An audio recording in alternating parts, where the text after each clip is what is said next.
Pemirsa, Menteri Keuangan Purbaya Yudi Sadewa mengaku mendapat izin dari Presiden Prabowo Subianto untuk bersih-bersih pegawai khususnya di lingkungan Direktorat Jenderal Pajak.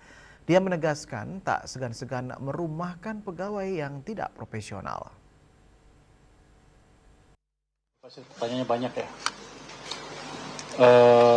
Menteri Keuangan Purbaya Yudi Sadewa mengaku mendapat izin dari Presiden Prabowo Subianto untuk bersih-bersih pegawai khususnya di lingkungan Direktorat Jenderal Pajak. Ia menegaskan tak segan-segan merumahkan pegawai yang tidak profesional. Hal itu disampaikan Purbaya dalam jumpa pers di Jakarta beberapa waktu lalu. Purbaya mengatakan pemerintah akan mengambil langkah tegas dalam upaya meningkatkan profesionalisme di sektor perpajakan. Kebijakan untuk menonjolkan disebut telah mendapat dukungan dari Presiden Prabowo Subianto sebagai bagian dari penguatan reformasi birokrasi dan peningkatan kualitas layanan publik. Langkah tersebut diharapkan dapat memperbaiki kinerja institusi perpajakan, meningkatkan transparansi, serta memperkuat kepercayaan masyarakat terhadap sistem pajak di Indonesia. Kalau yang lama bilangnya gini, saya tidak boleh menonjolkan, harus dipindah doang ke tempat lain karena peraturannya. Saya cek ke Pan RB juga katanya begitu. Tapi yang baru bilang boleh dinonjolkan. Perintah presiden juga gitu. Kalau perlu katanya, kalau emang ini ya nonjolkan, kasih gaji, selalu tinggal di rumah. Lebih kecil lossnya untuk kita. Cuman kemarin nggak bisa, sekarang bisa.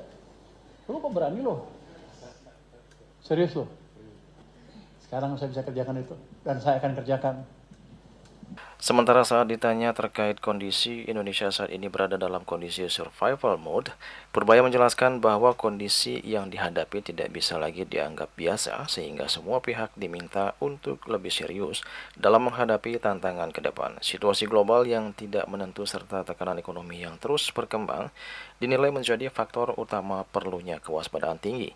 Pemerintah pun diharapkan dapat mengambil langkah strategis agar stabilitas ekonomi tetap terjaga. Survival mode artinya kita nggak boleh main-main lagi.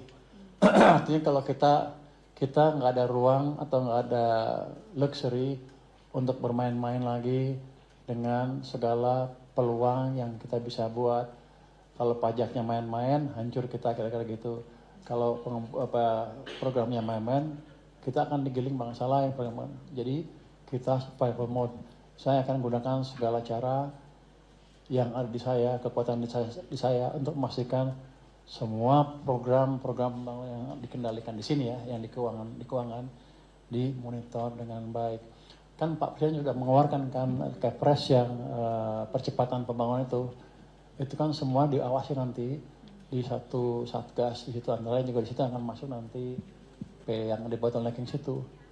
Itu supaya mode seperti itu, kita nggak boleh lagi membiarkan ruang-ruang inefisiensi terjadi di perekonomian kita, apalagi kalau disengaja.